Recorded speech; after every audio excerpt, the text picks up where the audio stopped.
بسم اللہ الرحمن الرحیم۔ محترم بزرگوں اور دوستو، ہم نے بعض احادیث کو سنا ہوگا یا پڑھا ہوگا جس میں اللہ کے نبی صلی اللہ علیہ وسلم نے بعض اعمال کا ذکر کیا ہے جس کے نتیجے میں اللہ تبارک و تعالیٰ گناہوں کو معاف فرماتے ہیں۔ مثال کے طور پر بخاری شریف کی ایک روایت ہے جس میں اللہ کے نبی صلی اللہ علیہ وسلم نے فرمایا ہے کہ جو شخص دن میں 100 مرتبہ سبحان اللہ و بحمدہ پڑھے گا اس کے سارے گناہ اللہ تبارک و تعالیٰ معاف فرما دیں گے، چاہے اس کے گناہ سمندر کی جھاگ کے برابر کیوں نہ ہو۔ اسی طرح مسلم شریف کی ایک روایت میں ہے کہ نبی کریم صلی اللہ علیہ وسلم نے فرمایا کہ جو شخص پورے ایمان و یقین کے ساتھ اور آخرت کے اجر کی امید سے روزہ رکھتا ہے تو اللہ تبارک و تعالیٰ اس کے سابقہ تمام گناہ معاف فرما دیتے ہیں۔ اور اسی طرح مسلم شریف ہی کی ایک روایت ہے کہ نبی کریم صلی اللہ علیہ وسلم نے فرمایا کہ جو شخص اچھی طرح وضو کرتا ہے تو اس کے جسم سے سارے گناہ جھڑ جاتے ہیں، یہاں تک کہ ناخن کے نیچے سے بھی اس کے گناہ نکل جاتے ہیں۔ یہ مسلم کی روایت ہے۔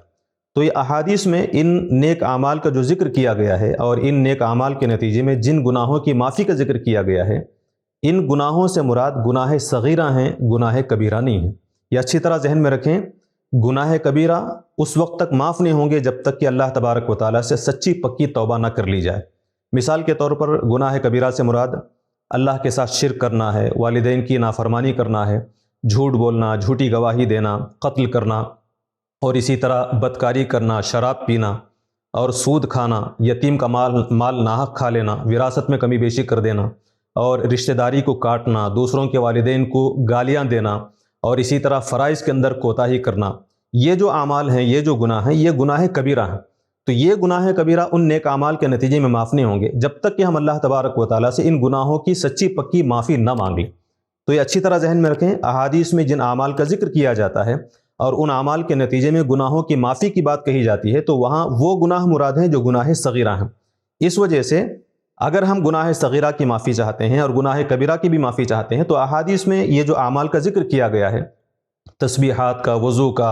اور روزوں کا، صدقات اور خیرات کا، ان اعمال کو اگر ہم اختیار کریں گے تو اللہ تبارک و تعالیٰ گناہ صغیرہ معاف فرمائیں گے، اور اسی طرح گناہ کبیرہ کے لیے اللہ تعالیٰ سے سچی پکی معافی مانگیں گے، استغفار کریں گے تو اللہ تبارک و تعالیٰ گناہ کبیرہ کو بھی معاف فرمائیں گے۔ ایک اور بات ذہن میں رکھیں کہ جن گناہوں کا تعلق اللہ تعالیٰ کے بندوں سے ہے، بندوں کے حق تلفی سے ہے، حقوق العباد سے ہے، وہ گناہ بھی اللہ تبارک و تعالیٰ صرف توبہ سے معاف نہیں فرمائیں گے جب تک کہ ان بندوں کے حقوق کو ہم ادا نہ کر لیں۔ مثال کے طور پر ہم نے بندوں کے حق تلفی کی ہو، بندوں کو مارا ہو، اللہ تعالیٰ کے کسی بندے کو ہم نے مارا ہو، ستایا ہو، تکلیف دی ہو، سرعام اسے ذلیل و رسوا کیا ہو، یا پھر اس کا مال کھایا ہو، یا پھر کسی طرح سے اس کا حق ہم نے غصب کیا ہو، اس طرح اگر ہم نے بندے کے حق میں کوتاہی کی ہے تو اللہ تعالیٰ سے صرف توبہ اور استغفار کرنے سے یہ بندوں کے حق تلفی معاف نہیں ہوں گے جب تک کہ ان بندوں کے حقوق کو ہم ادا نہ کریں۔ جو حق ہم نے مارا ہے وہ حق اس بندے کا ہم ادا کریں، پھر اس بندے سے معافی مانگیں، پھر اللہ تبارک و تعالیٰ سے معافی مانگیں۔ یہ 3 شرائط اگر پوری ہوں گی تو بندوں کے حق تلفی کے گناہ کو اللہ تبارک و تعالیٰ معاف فرمائے گا۔ تو یہ حقیقت اچھی طرح ذہن میں رکھیں، احادیث میں جن اعمال کا ذکر کیا گیا ہے اس سے گناہ صغیرہ معاف ہوتے ہیں، گناہ کبیرہ سچی پکی توبہ سے معاف ہوں گے، اور بندوں کے ساتھ ہم نے جو غلطیاں کی ہیں، بندوں کی حق تلفی کی ہے، تو اللہ تبارک و تعالیٰ اس حق تلفی کو اس وقت معاف فرمائے گا جب ہم بندوں کے حقوق ادا کریں گے، پھر بندوں سے معافی مانگیں گے، اس کے بعد اللہ تبارک و تعالیٰ سے معافی مانگیں۔ اللہ تعالیٰ سے دعا ہے کہ اللہ تبارک و تعالیٰ